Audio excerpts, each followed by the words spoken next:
Hello, my name is John Nunez. I'm an undergrad student from Texas State. Today I'll be talking about the Quasi War between the US and France, mainly to the US buildup for the conflict in Navy and military. A little bit of a background information. The US had been suffering for a few years now, privateering by French forces. They worked as pirates, stealing American ships and goods that were heading for other nations. This would cause much hardship for not just low economic peoples due to the fact that goods that they might have purchased would increase due to the lack of supply, but as well as higher income people that may operate these things, having to pay increased premiums for insurance for the goods, as well as losing the ships and cargo. In an effort to resolve the issue peacefully, the newly elected president, John Adams, in 1797, would send a diplomatic mission to France to resolve the issue. However, France was sort of in a confusing time. Due to a revolution, they were under a new form of government, a French revolutionary government. And because they were at war with many of the monarchies in Europe, they faced economic problems. And they saw the Americans an opportunity to resolve this. So French foreign minister would ask for bribes and loans to be given not just to himself but to the government to begin official dialogue between the two nations without any sort of guarantees that they would lead anywhere or to resolve the issue that they were going there for the first place, that being the privateering. And so after months of trying to get an official meeting without having to pay the loans or anything of the sort, they would return without any real conclusion. The XYZ affair would fan the anti French sentiment that was already present,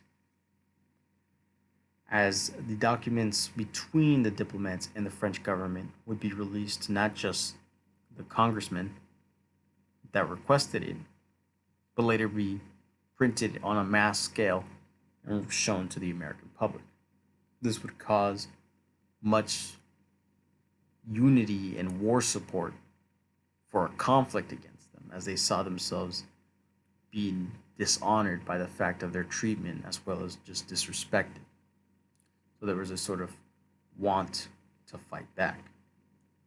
And in the political cartoon to the right, it can be seen how Lady Columbia, representing the US, is being robbed blind by French people. An important symbol to be seen is the sort of pin that they wear, the blue, white, and red, representing the specific faction in the government that they control at the moment. And to the right, you can see many of the European powers or other powers sort of laughing and mocking the Americans for being robbed so easily. Now, the reason for it being named the Quasi War is due to the fact that as the conflict did escalate between the two, there was never a official declaration of war from either the U.S. or France, and it would remain fairly limited on the scale, just naval combat, naval focused. However, the U.S. would assure that if it did expand, they would be ready by working on focus on improving their military, which was weakened. The U.S. military was very unprepared for any sort of conflict.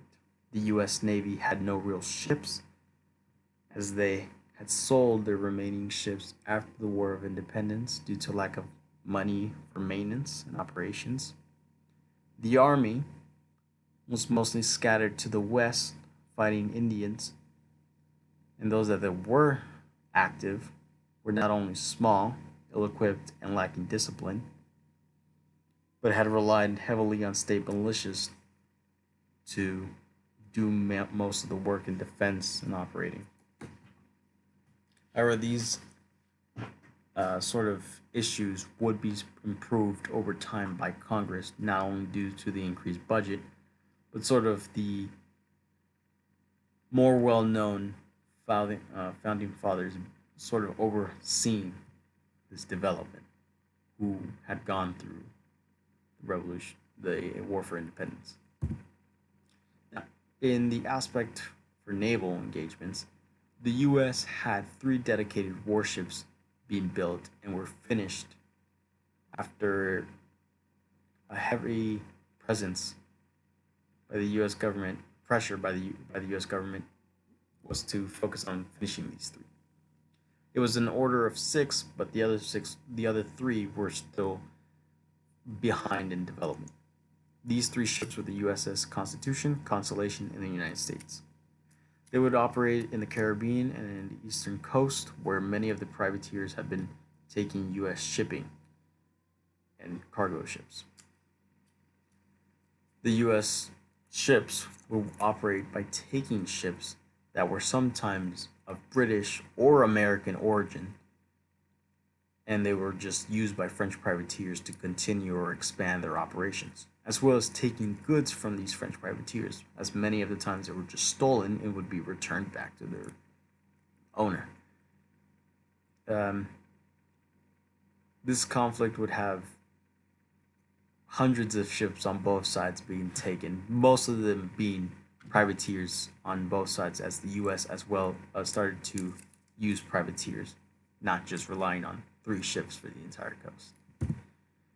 For land defense, as the U.S. did feel that if the French didn't expand the war, with the amount of sentiment that they had with the people and in the government, they felt that they would declare war. So they prepared not only port defenses but coastal forts to deter French landing invasions, and if they were, to be costly for the French, as well as the military to actually hold these outposts. 24 regiments were to be added to the standing military. 24 regiments, each one having around 1,000 men, including officers and such. Each one of them would be different, with artillery regiments or cavalry of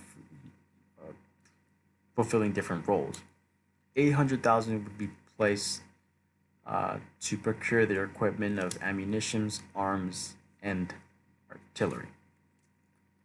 This would work to sort of improve whatever they had then to get on a more equal fighting ground for defense.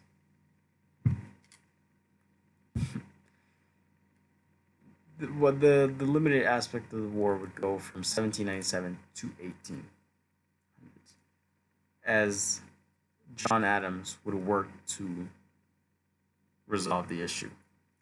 Behind the back of the Federalist Party and the government and people as a whole, he knew that the conflict would be too costly and likely a losing one for the American people, and so would send a second attempt to resolve the issue. However, things in France had changed, as Bonaparte had taken control of the government, no longer being run by the previous sort of government. And Bonaparte saw that there was no benefit to having a conflict with the Americans, and so signed an agreement to end privateering and to as well as nullify the alliance between the U.S. and France, sort of solving the issue of U.S. entanglement in sort of all these conflicts that France had involved itself in.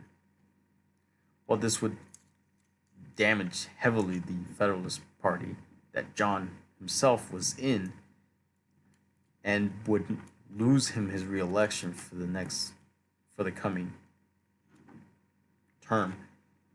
Many now see this as a very important move that actually saved, the U.S. as the fact that the U.S. was not prepared for a conflict, a scale of this, a conflict on a full scale, and that the U.S. having avoided this war could focus easier on developing and moving westwards. And that's what I like to talk about. Thank you for your time. Have a good day.